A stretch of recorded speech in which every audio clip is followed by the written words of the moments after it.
Queridos todos, unas breves consideraciones sobre la fiesta grande de la Virgen el día 15 de agosto,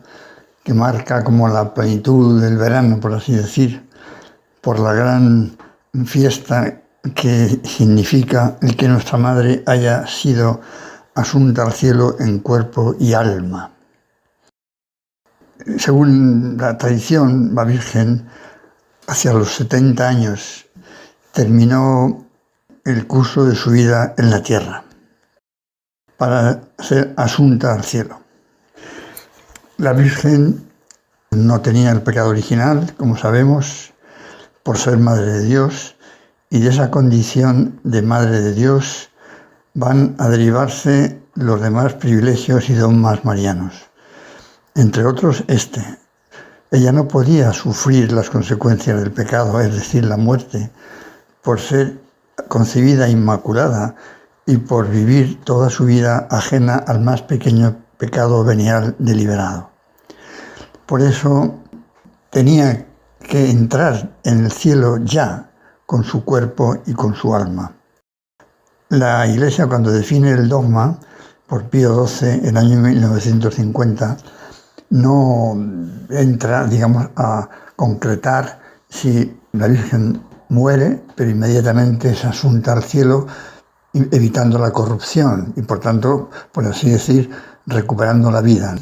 O bien la dormición, como se suele decir en tantos lugares, especialmente en Oriente, la dormición de la Virgen, como un sueño que la lleva ya junto a su Hijo para toda la eternidad. La primera consecuencia que quizás nosotros podríamos sacar de esta fiesta, en primer lugar, agradecer al Señor el que haya querido tener a su madre junto a Él en cuerpo y alma. Qué cosa más lógica, qué cosa más lógica. Él podía hacerlo, luego convenía que lo hiciera. Nosotros tendremos que sufrir las consecuencias del pecado y por tanto pasaremos por la muerte. Pero sabemos que en esta vida, en la medida en que con la gracia de Dios evitemos el pecado, estamos viviendo no solamente una vida puramente humana, sino también la vida de la gracia. De alguna manera, cuando estamos en gracia de Dios y tratamos a Dios, estamos viviendo en la tierra, sí, pero ya como si estuviéramos en el cielo, de algún modo, aunque no dejemos de tener que sobrellevar las limitaciones propias de nuestra condición humana, el cansancio, la enfermedad, el dolor, la injusticia, pero todo eso como orientado hacia la vida definitiva, hacia la vida del cielo, de tal manera que esas limitaciones nos sirven también para ganarnos el cielo, porque nos ayudan a reparar nuestros pecados, los pecados de otras personas, y nos hacen conscientes de la necesidad de acudir con fuerza a la gracia de Dios para vivir en gracia. Otra enseñanza que podemos extraer de esta fiesta es que, según la tradición, se reunieron todos los apóstoles cuando la Virgen iba a tener ese tránsito al cielo. Hasta ese momento había vivido nuestra Madre, como sabemos, con San Juan, al que el Señor le encomendó a su madre al pie de la cruz, en Jerusalén, en Éfeso. Pues aquí tenemos otra enseñanza, cómo cuidaría San Juan a la Virgen. Cómo tenemos que cuidar nosotros a la Virgen, cuidarla en el sentido de tener en cuenta sus consejos de madre, sus enseñanzas de madre. Y por otra parte, si Juan cuidó de la Virgen con el mayor cariño que le fue posible, evidentemente no podemos olvidar que él fue el mayor beneficiado, porque la Virgen cuidó mucho más de Juan que Juan de ella. Cuidar de Juan en el sentido de servirle de un ejemplo constante, con su cariño, con su presencia, con su oración, contribuyó y de qué manera a la fidelidad y a la santidad del apóstol joven de Juan. Pues nosotros, sí, tratemos a la Virgen, cuidemos a la Virgen, recemos el rosario, las normas marianas, el ángelus, recemos el Ave María, podemos rezar el Magnificat, etcétera, y todas las costumbres marianas, la salve los sábados, pero sobre todo nos vamos a beneficiar nosotros mucho más, porque ella va a cuidar de nosotros, nos va a proteger de los peligros, no solamente de los peligros físicos, también de los peligros espirituales, de todo aquello que pudiera ser un peligro para nuestra alma.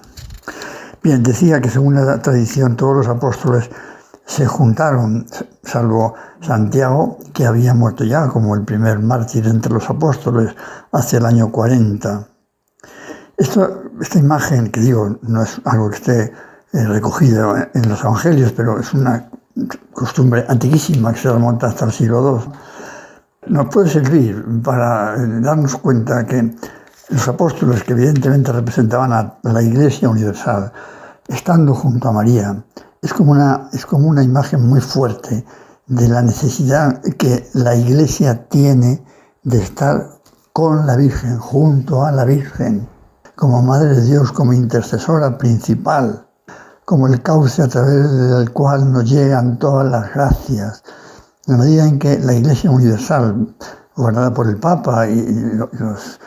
los obispos, etcétera, ¿no?, están así como junto a María, pues sin ninguna duda tendrán mucha más gracia, mucha más fuerza, mucho más don de lenguas para gobernar y llevar a la Iglesia hacia esa misión universal que el Señor le encomendó. En el Evangelio, en el Apocalipsis concretamente, y lo recoge una de las lecturas de la misa del día 15,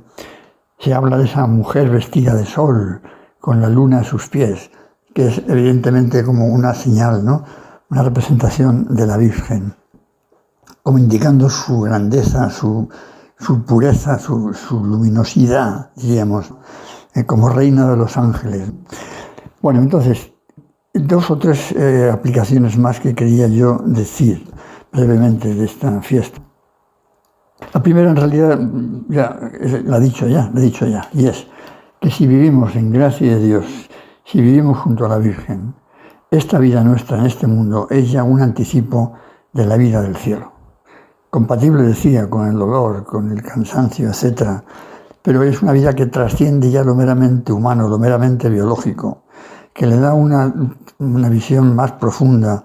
a nuestras ilusiones, a nuestros deseos, a nuestros intereses. Nos ayuda a colocar cada cosa en su sitio, a no dar más valor del que tienen a las cosas de este mundo, a saberlas utilizar como un medio para subsistir, para vivir, para relacionarnos, pero nunca como fines, porque obstaculizarían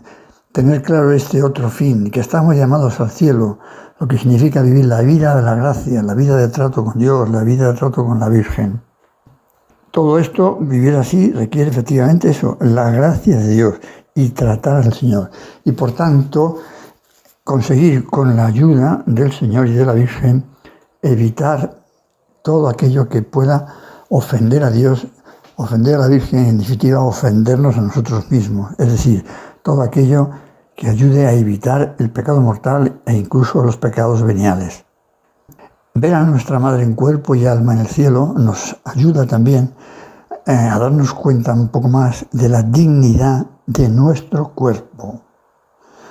Que sí, efectivamente moriremos y en el sepulcro volveremos al polvo del que hemos salido, pero para resucitar, y este cuerpo nuestro se unirá de una manera misteriosa, pero real, a nuestra alma, para que seamos todo nuestro ser, todo nuestro yo, cuerpo y alma, al final de los tiempos, los que vivamos para siempre junto a Dios, o Dios nos lo permita, Dios nos lo quiera, en otro lugar, si nos hubiéramos apartado de Él por soberbia, porque los que se alejan de Dios se alejan porque quieren, a pesar de las ayudas que Dios les concede.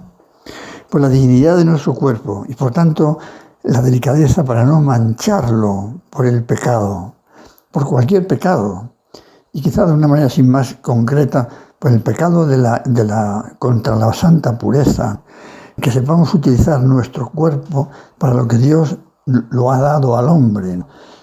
para ese amor limpio en el hombre y en la mujer, en el matrimonio, fruto del cual vienen los hijos a este mundo, ¿no?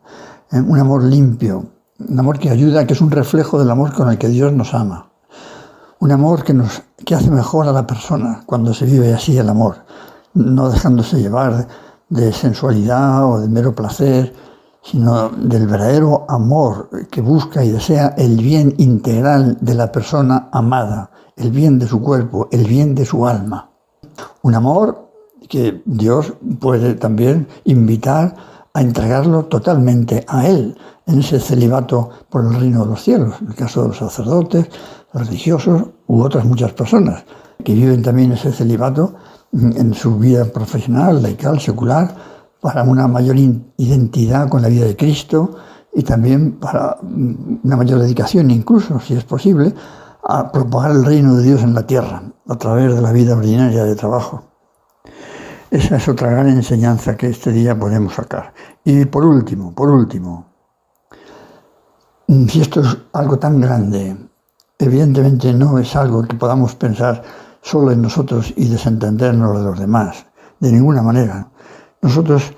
debemos desear vivamente ayudar todo lo que podamos a que otras muchas personas vivan también así, de cara a la eternidad, de cara al cielo, con los pies en la tierra, con el trabajo de cada día, pero sin olvidar que estamos llamados a ese trato íntimo con Dios aquí ya en este mundo, para después gozar con Él para siempre de toda la eternidad. El afán de acercar las personas, las almas a Dios. Que veamos qué podemos hacer cada uno en este sentido. El día 15, día de fiesta en infinidad de ciudades y de pueblos de España y de otros lugares del mundo. Que sea de verdad una fiesta grande en nuestro corazón y veamos cómo vamos a cuidar y a tratar más a la Virgen Santísima para que nos ayude a vivir esas enseñanzas que, como hemos recordado, se deducen de este gran misterio, de este gran dogma de fe.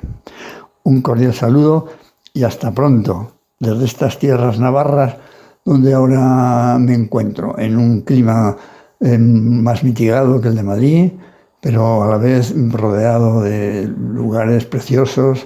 bosques y algunas montañas, pequeños pueblecitos que permiten caminar o hacer deporte con tranquilidad. Un cordial saludo para todos.